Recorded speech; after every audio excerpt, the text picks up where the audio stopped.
Hit story में आपका स्वागत है। रेखा की उम्र करीब 44 साल की थी, लेकिन वह देखने में अभी भी इतनी जवां लगती थी कि गांव के लोग उसकी तारीफ करते नहीं थकते। उसका बदन भरा भरा सा था। वो साड़ी पहनती तो उसकी कमर की लचक और आड़ी की फिटिंग से आंखें ठहर जाती। उसके बाल लंबे और घने थे, जो वह अक्सर खुला छोड़ देती, और चेहरे पर वो मुस्कान जो कभी कभी इतनी मीठी लगती कि लगता जैसे कोई राज छुपा हो। नीलम का घर गांव के बाहर एक बड़े से मकान में था, जहां उसका पति रामलाल खेतीबाड़ी संभालता था। उनकी बेटी रीना की शादी हो चुकी थी और दामाद राजेश अब घर का हिस्सा बन चुका था।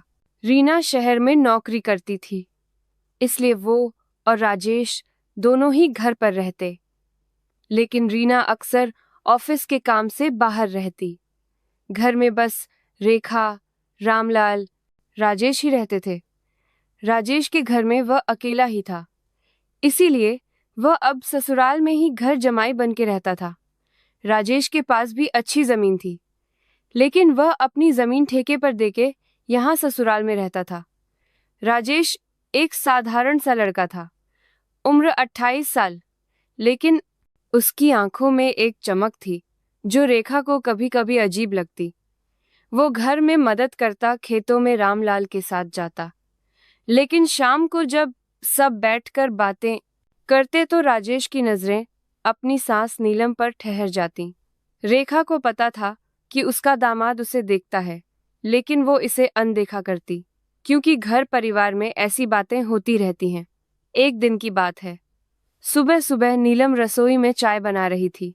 बाहर धूप निकल आई थी, लेकिन घर के अंदर अभी भी ठंडक थी। राजेश उठकर आया। उसके बाल बिखरे हुए थे और वह सिर्फ बनियान और पजामा पहने था। सासू माँ, चाय मिलेगी क्या? उसने मुस्कुराते हुए कहा, लेकिन उसकी आवाज में एक ऐसी मिठास थी जो नीलम को थोड़ा असहज कर देती। नीलम ने पलटकर देखा। राजेश की छाती चौड़ी थी और बनियान से उसकी मांसपेशियां झलक रही था। सासू माँ ने कहा, हाँ बेटा, बस बना रही हूँ। लेकिन उसकी आंखें एक पल के लिए राजेश के बदन पर रुक गई। राजेश ने नोटिस किया और वो थोड़ा करीब आ गया, चिम चाय का कप लेने के बहाने। आपकी चाय तो ऐसी है सासू माँ कि पीने का मन करता रहता है, राजेश ने कहा। नीलम ने हल्के से लागर फरामाकर राजेश ने कहा। नीलम ने हल्के से मुस्कुरा दिया। अच्छा, इतनी तारीफ? रीना से कहना वह भी सीख लेगी। लेकिन अंदर से वह सोच रही थी कि राजेश की बातों में कुछ तो है जो सामान्य नहीं। फिर दोनों चाय पीते हुए आंगन में बैठ गए। रामलाल खेत चले गए थे और रीना अब भी सो रही थी। सासू माँ, आप इतनी सुबह उठ जाती हैं, थकती नहीं? राजेश ने पूछा। उसकी नजरें नीलम पर थी। रेखा ने कप रखा और कहा, अरे बेटा, आदत है, घर का काम तो करना पड़ता है। तुम्हारा तो शहर का जीवन है, वहां सब मशीनों से होता होगा। राजेश हंसा। हाँ, लेकिन यहाँ का मजा अलग है। यहाँ सब इतना नजदीक लगता है। और उसने अपनी कुर्सी थोड़ी रेखा की तरफ सरका ली। रेखा को लगा जैसे हवा में कुछ गर्माहट है, लेकिन वो बात बदल गई। अच्छा, आज क्या प्लान है तुम्हारा? राजेश ने कहा। बस घर पर ही हूँ, अगर आप कहें तो कोई काम कर दूं। बातें चलती रही और राजेश की हर बात में एक छुपी हुई इशारा था, जैसे वह रेखा को टटोल रहा हो। रेखा भी जवाब देती, लेकिन उसके जवाबों में एक सादगी, संगीत थी। फिर शाम हुई, सब साथ में खाना खा रहे थे। रामलाल थके हुए थे। रीना फोन पर किसी से बात कर रही थी। रेखा ने राजेश को परोसा। बेटा, यह सब्जी ट्राई करो, मैंने स्पेशल मसाला डाला है। राजेश ने चखा और कहा, वाह सासू माँ, यह तो इतनी टेस्टी है कि बची हुई सब्जी चाट लूं। आपके हाथ में तो जादू है। रीना ने हंसकर कहा, मम्मी, राजेश तो आपकी तारीफों के पुल बांध रहा है। रेखा ने शर्माते हुए कहा, अरे बस ऐसे ही। लेकिन राजेश की आंखों में एक चमक थी जो नीलम को बेचैन कर रही थी। खाने के बाद जब सब सोने चले गए, रेखा सोई साफ कर रही थी। राजेश अचानक आ गया। सासू माँ, मदद करूं? रेखा ने मना किया, लेकिन राजेश ने बर्तन उठा लिए। दोनों करीब खड़े थे। राजेश का हाथ गलती से रेखा की कमर को छू गया। सॉरी, उसने कहा, लेकिन उसकी मुस्कान कह रही थी कि वह सॉरी नहीं था।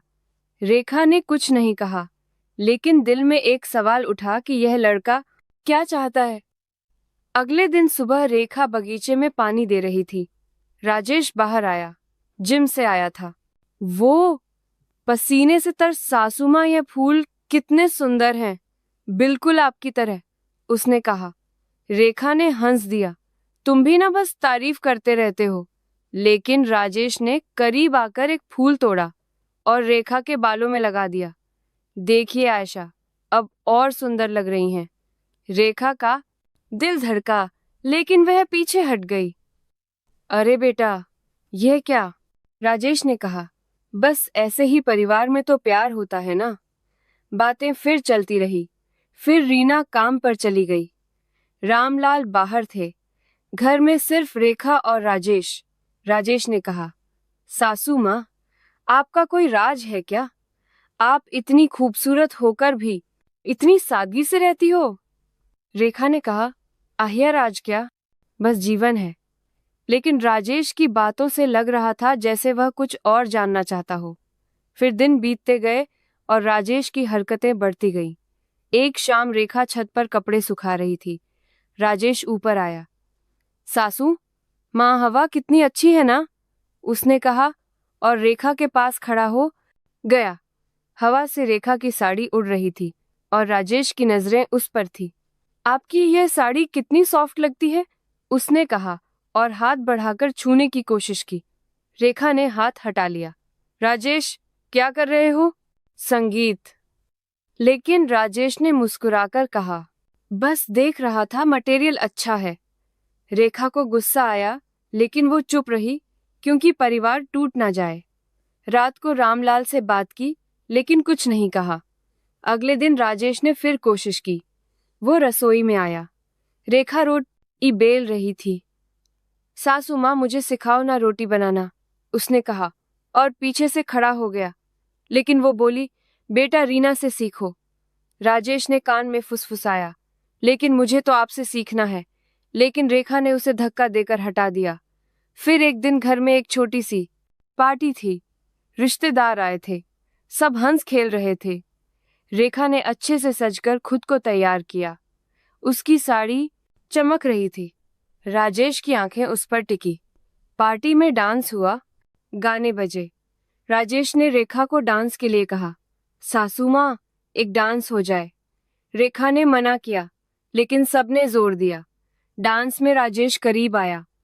आप कितनी फ्लेक्सिबल हैं, उसने कहा और आंख मारी। रेखा ने मुस्कुरा दिया, लेकिन अंदर से सोच रही थी कि यह कहाँ तक जाएगा। फिर पार्टी खत्म हुई और सब संगीत चले गए। रात को रेखा अकेली थी। राजेश आया।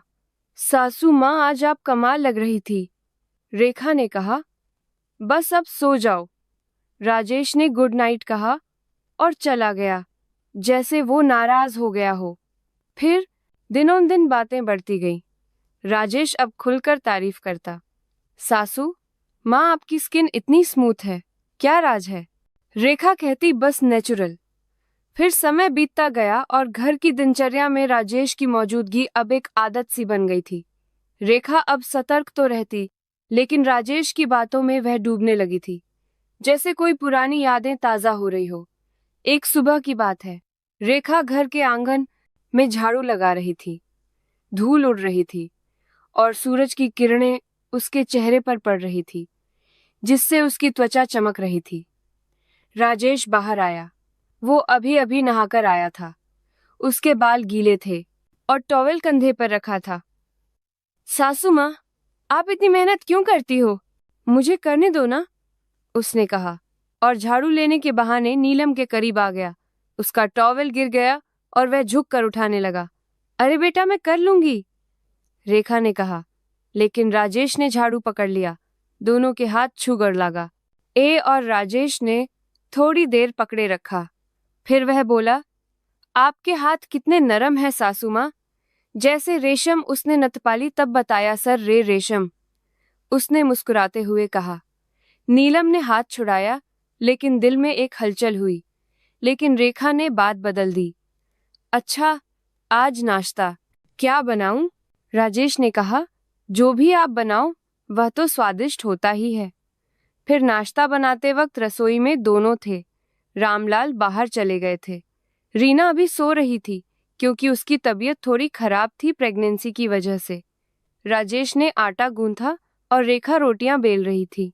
सासू माँ, ये आटा कितना चिपचिपा है, लेकिन आपका तरीका देखो कितना परफेक्ट, राजेश ने कहा और अपना हाथ रेखा के हाथ पर रख दिया जैसे सिखाने के लिए।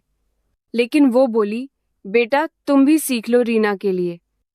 राजेश ने कान के पास आकर कहा, लेकिन आपसे सीखने का मजा अलग है। हवा में एक तनाव था, लेकिन तभी रीना की आवाज आई, मम्मी, और सब सामान्य हो गया। रेखा ने राहत की सांस ली, लेकिन राजेश की मुस्कान कह रही थी कि खेल अभी बाकी है। दिन भर घर के काम चलते रहे। राजेश मदद करता, लेकिन हर मदद में एक इशारा, जैसे पानी की बाल्टी उठाते वक्त वो रेखा के पास से गुजरता और उसका कंधा छू जाता। रेखा चुप रहती, क्योंकि परिवार में शांति बनाए रखनी थी।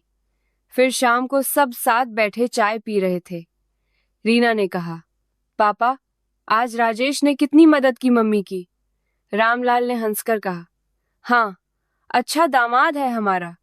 लेकिन नीलम की आंखें राजेश से मिली और राजेश ने आंख मारी जैसे कोई राज साझा हो। रात को खाना खाने के बाद रेखा छत पर टहल रही थी। चांद निकला था और हवा ठंडी थी। राजेश ऊपर आ गया। सासू माँ अकेले टहल रही हो, मुझे भी साथ ले लो, रेखा ने कहा। हाँ बेटा, आ जाओ। दोनों साथ चलने लगे। राजेश ने कहा, यह चांद कितना सुंदर है, लेकिन आपकी चमक के आगे फीका। रेखा ने हल्के से मुस्कुरा दिया। तुम भी ना बस तारीफ ही करते रहते हो। लेकिन राजेश ने करीब आकर कहा, सच कह रहा हूं, आप में वह आकर्षण है जो खींचता है। रेखा का दिल तेज धड़का, लेकिन राजेश ने बात बदल दी। अच्छा, आपकी जवानी की कोई कहानी सुनाओ ना। नीलम ने पुरानी यादें साझा की, कैसे वो शादी से पहले गांव में घूमती थी। राजेश सुनता रहा, लेकिन उसकी आंखें नीलम के होठों पर थी। अगले दिन घर में एक छोटा सा उत्सव था, क्योंकि रीना की प्रेगनेंसी की खबर पर रिश्तेदार आए। नीलम ने अच्छे से तैयार किया, नई साड़ी पहनी जो उसके बदन पर फिट बैठती थी। राजेश की नजरें उस पर टिकी। सासू माँ, आज तो आप किसी हीरोइन से कम नहीं लग रही। सब हंसे, लेकिन राजेश की बात में गहराई थी। उत्सव में गाने बजे, सबने मिलकर खाना बनाया। राजेश ने नीलम की मदद की। सब्जी काटते वक्त उसके हाथ रेखा के हाथ से टकराए। ओह सॉरी, लेकिन आपका हाथ कितना गर्म है। रेखा ने कुछ नहीं कहा, लेकिन अंदर से सोच रही थी कि यह कब रुकेगा। रिश्तेदारों ने तारीफ की, रेखा तेरा दामाद तो तेरी कितनी केयर करता है। रेखा ने हाँ में सर हिलाया, लेकिन राजेश ने कान में फुसफुसाया, केयर तो मैं और भी कर सकता हूँ। धीरे धीरे राजेश की हरकतें और सूक्ष्म हो गईं। एक दिन संगीत रेखा घर के पुराने कमरे में सामान व्यवस्थित कर रही थी। धूल भरी थी और वह खांस रही थी। राजेश आया। सासू माँ, मैं मदद करूं? दोनों मिलकर बॉक्स उठाने लगे। राजेश का बदन रेखा से सटा, क्योंकि जगह कम थी। यह बॉक्स कितना भारी है, लेकिन आपका सहारा मिला तो आसान, उसने कहा। संगीत रेखा ने पीछे हटने की कोशिश की, लेकिन राजेश ने पकड़ लिया। रुकिए, गिर जाएगा। उस पल में एक करंट सा लगा, लेकिन रेखा ने खुद को संभाला। ठीक है बेटा, वो बोली, और काम खत्म किया। कंटिन्यू। तो दोस्तों, कहानी अच्छी लगी हो तो लाइक कर देना और चैनल को सब्सक्राइब कर देना। फिर मिलते हैं कहानी के अगले भाग में।